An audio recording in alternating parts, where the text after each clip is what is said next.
387 coming at you one more time with another video. This here is going to explain about my refugium. This refugium right here is a 55-gallon tank, as you have heard on my previous video.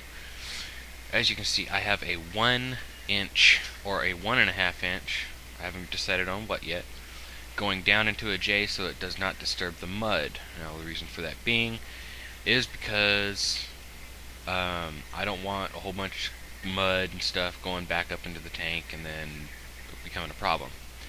Obviously you can read the words on here. It says sand, mud, rocks, and algae and plants. Okay, in the first section where the line will be coming down, it will actually be where the mud will go, and on the other side will be the sand. I'm going to go ahead and color these up here just a little bit so that we can get an idea on what they actually will look like, kind of. Okay, here's the mud and here's the sand. I do plan on using live sand and mineral mud. Okay, now I also plan on keeping algae and plants in here. I'm going to go ahead and put these in here now. Now, with that being said, with the rocks and the mud and the plants and the sand, okay, I plan on making this just a low flow, kind of low flow area. What I mean by that is it comes right down to this. I want copepods, cephalopods, various other sea creatures, plankton. The reason for that being is because I want the live materials to go into the tank via the return pump on the sump. The reason that I want to do it this way is because it's, for all intents and purposes, self-sustaining. I do plan on having 4 T5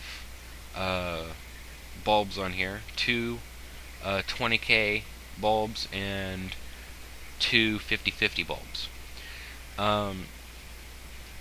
Now, I have done quite a bit of research on copepods and what they do and what they are and how they breed and how they lay eggs and so on and so forth. Now, usually I would just go straight with putting rocks in there and then putting copepods in. Well, on this time I have decided to go ahead and put algae in also. Algae, as you all know, will take out nitrites, nitrates, other bad chemicals that come into the tank or from the water. Some sea fans and stuff like that would probably be a good idea. I mean, it's low flow, it's not too high, not too much. But the thing is the lighting itself is very important, and the amount of flow is very important. You don't want stuff stirring up and going into your main display. Now, the reason why I have decided just to go with 1 tube coming down instead of 2 smaller ones is because there's only going to be 1 drain, and I don't feel like forking it off. And I know I'm being kind of lazy about it, but I don't care. The thing is with all the little copepods in there, they're going to go into the tank. They're going to feed all the fishies, and everything's going to be fine and dandy. But the thing is with most tanks, you have to understand flow, different flow parameters. And if you look at the pipe, it'll go up and then it'll go straight across.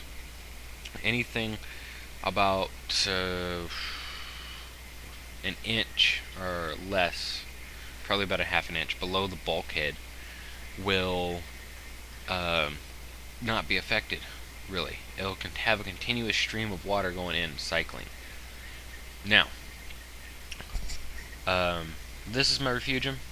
Obviously, if anybody has any questions, just go ahead and ask. Alright, thanks a lot. Talk with you guys later, and stay fishy.